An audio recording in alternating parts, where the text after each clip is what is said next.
A while back, a researcher did a case study to see how often students cheated. This was during 2002 to 2015. During these few years, the answers he collected were as he expected. 58% of students admitted to cheating on tests, 64% admitted to plagiarizing, and overall, 95% of students admitted to doing something in any form of cheating. When asked, "How do you feel about cheating?" in a recent survey that I sent out, the average rating was about 2.57 out of 5. This surprised me. An online study says that cheating is rampant, yet young people consistently affirm that honesty and the belief that cheating is wrong. This score proves that point, considering out of 47 collected answers, 37 of them said they cheat on their work. That is about 79% of participants in this survey, at least those who are honest.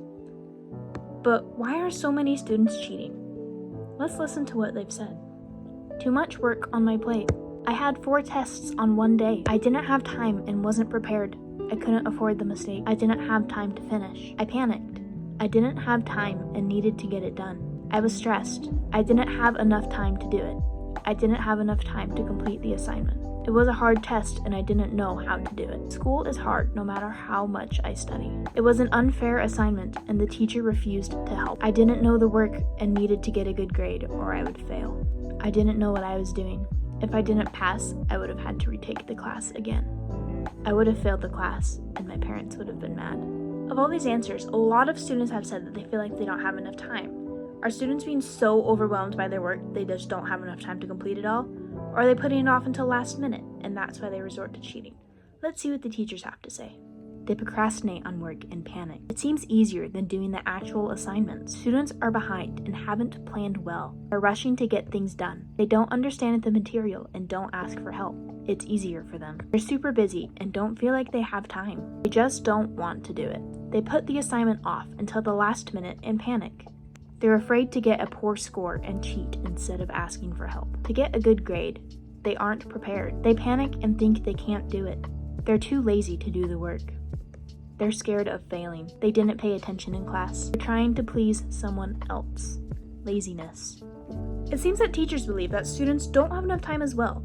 But what is the root of all this lost time? Is it sports, laziness, or something else? Unfortunately, that wasn't a question I put in the form, but that's what the point of interviews are. What takes up most of your after-school free time? Homework. I would say either homework or my after-school job.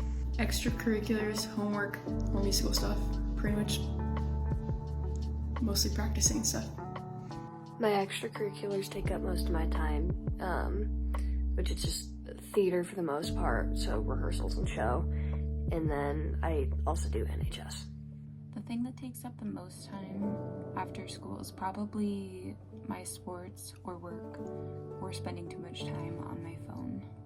I'd sent out a survey to the teachers as well, and from their answers, as well as the answers of the previous people that were interviewed, it believes that everyone believes that we all procrastinate.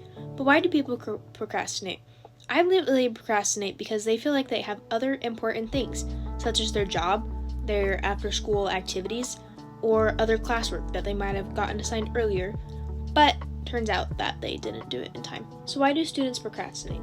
I believe that they procrastinate because they feel like they just need a break from all of the work that they're assigned. And while many teachers before have said that today's work is a lot less than what they had to do, and it's also a lot easier than what they had to do, students nowadays, this is the only thing they've ever known, and so it's the hardest that it's been for them. Teachers back then, if they grew up now, I feel like they would believe the same thing and they would act the same way that we do.